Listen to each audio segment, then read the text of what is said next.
శ్రీగురుభ్యో నమః. నారాయణం నమస్కృత్య నరం చైవ నరోత్తమం దేవీం సరస్వతీం వ్యాసం తతో జయముదీరయేత్.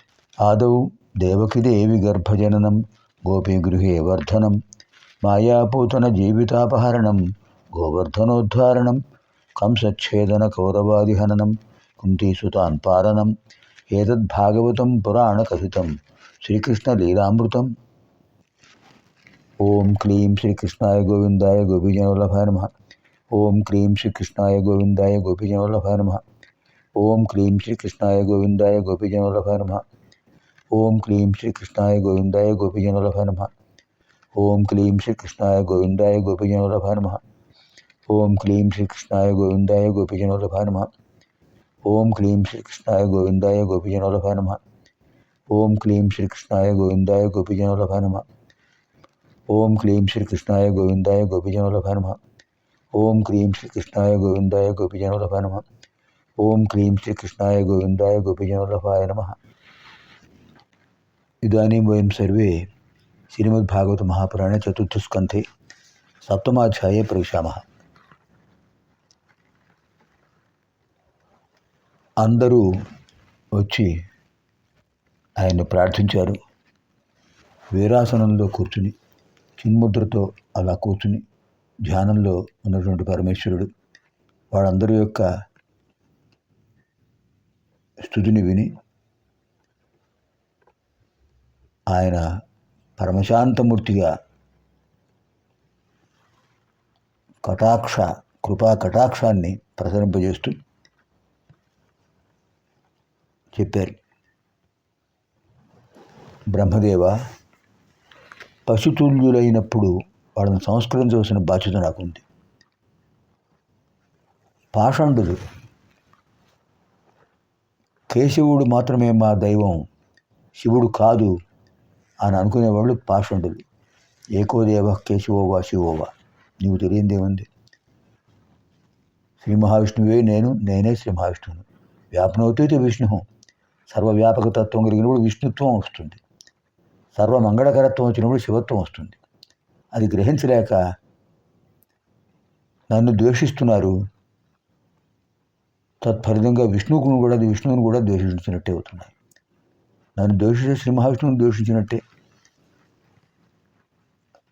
సరే, చేసిన దుష్కార్యానికి తగిన ఫలితం అనుగ్రహించాడు వీరభద్రుడు.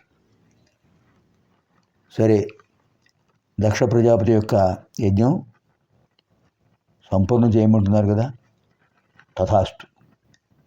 దక్షుడు జీవించాలి. అంచేత మీరు ఎక్కడైనా చూడండి, మేష ముఖాన్ని తీసుకురండి. మేషవదనం, మేషం అంటే మేకపోతు.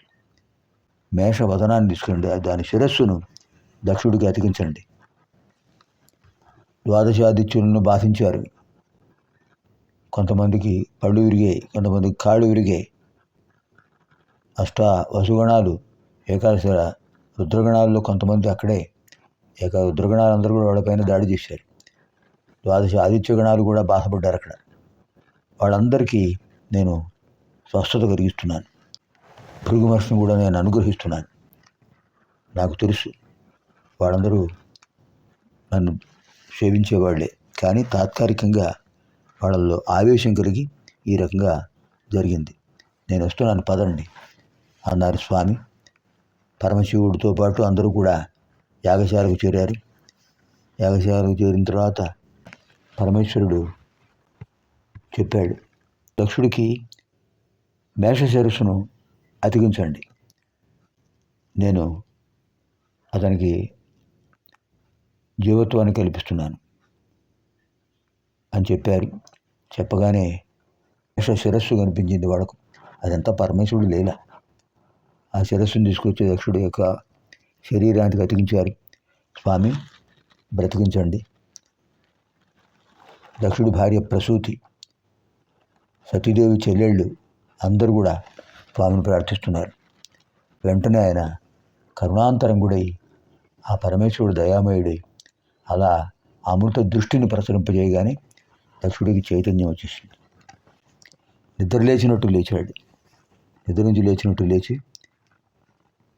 స్వామి నేను చేసింది అపరాధమే.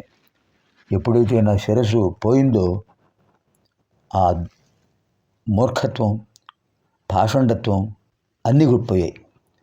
ఇప్పుడు నాకు జ్ఞానోదయం కలిగింది. పునర్జన్మ ప్రసాదించారు స్వామి, నన్ను అనుగ్రహించండి. మీలాంటి అద్భుతమూర్తి నాకు అల్లుడైనందుకు సంతోషించాను. సంతోషించాలి కానీ ద్వేషించడం చాలా పొరపాటు, చాలా తప్పు చేశాను. శ్రీ మహావిష్ణువు యొక్క భక్తుడిని నేను. ఆయనకు మీకు అభేదం అనేది నేను గ్రహించలేకపోయాను. పరమేశ్వర అనుగ్రహించండి అని ప్రార్థిస్తూ ఉండగానే శ్రీ మహావిష్ణువు ప్రత్యక్షమయ్యాడు. శంఖ చక్ర గదాపద్మధారి అయి శ్రీ మహావిష్ణువు వచ్చాడు. ఆయన చూడగానే అందరూ కూడా ఆయనకు నమస్కారం చేశారు. దక్ష ప్రజాపతి శ్రీ మహావిష్ణువుకు పాద నమస్కారం చేశాడు. స్వామి, నేను చేసింది తప్పు, శివద్వేషునయ్యాను, క్షమించండి స్వామి అనగానే ఆయన చెప్పారు, దక్ష ప్రజాపతి, అహంకారం ఎప్పుడైతే వస్తుందో వాడికి పతనం తప్పదు. నీకు ప్రజాపతిత్వం లభించింది కదా అని నువ్వు దర్పంతో విర్రబిగావు. సద్యోజాత, వామదేవ, అఘోర, తత్పురుష, ఈశాన అలాంటి పంచముఖాలతో ప్రకాశించేటటువంటి పరమేశ్వరుణ్ణి నువ్వు గ్రహించలేకపోయావు.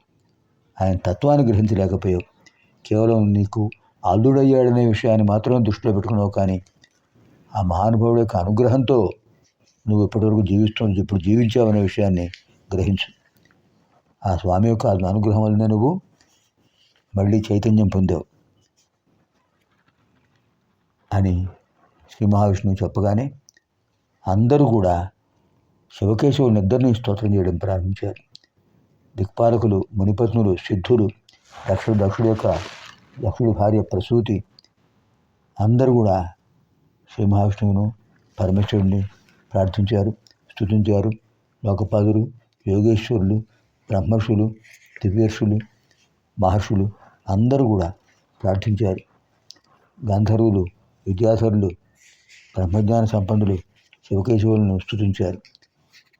శ్రీ మహావిష్ణువు చెప్పాడు, ఇతని యజ్ఞాన్ని సంపూర్ణం చేయండి, యజ్ఞం ఎప్పుడు అసంపూర్ణం కాకూడదు అని చెప్పగానే శివానుగ్రహంతో దక్ష ప్రజాపతి తన మేషవదనంతో యజ్ఞాన్ని పూర్తి చేశాడు. పూర్ణాహుతి అయిపోయింది. స్వామివారికి ప్రదక్షిణం చేశారు. ఈ విధంగా అందరూ కూడా శివకేశవానుగ్రహం పొందారు దక్షుడి యొక్క యాగశాలలో. ఈ విషయాన్ని బృహస్పతి యొక్క శిష్యుడైన ఉద్ధవుడి ద్వారా మైత్రేయి దక్షాధుర ధ్వంస చరిత్రను మైత్రేయులు వారు విన్నారు. మైత్రేయులు వారు ఇతరుల వారికి ఉపదేశించారు. అద్భుతమైనటువంటి దక్షాధుర ధ్వంస విశేషాన్ని, మళ్ళీ దక్షయజ్ఞ పునర్వైభవాన్ని, పూర్ణాహుతి విషయాన్ని కూడా విన్న వాళ్ళందరూ కూడా శివకేశవ అనుగ్రహం పొందుతారు. మంగళప్రదుడు శివుడు, వ్యాపకత్వం కలిగిన వాడు విష్ణువు. ఎప్పుడైతే శివుడు సర్వవ్యాపకుడైనప్పుడు ఆయన్నే విష్ణువు అంటాం, విష్ణువు సర్వమంగళకరుడైనప్పుడు ఆయన్ని శివుడు అంటాం. ఏకోదేవ కేశవోవా శివోవా, కేశవుడైనా శివుడైనా ఒకటే. వాళ్ళలో ఆంతర్యం చూసిన వాడికి దోషమే. ఇద్దరు వేరు వేరు అనే ద్వైతీభావాన్ని పెట్టుకోకూడదు. శివస్య హృదయం విష్ణు, విష్ణువచ్చ హృదయం శివ. శివుడు హృదయం విష్ణువు, విష్ణువు హృదయం శివుడు. అందరూ సంతోషించారు, స్వామివారి అనుగ్రహం పొందారు. అందరికీ కూడా మంగళాశాసనం చేశారు. లోకేశ్వరుడు ఎవరి స్థానాలకు వాళ్ళు వెళ్ళిపోయారు. ఇది శ్రీమద్భాగవతే మహాపురాణే పారమహంస్య సంహితాయాం చతుర్థస్కంధే సప్తమోధ్యాయః. స్వస్తి.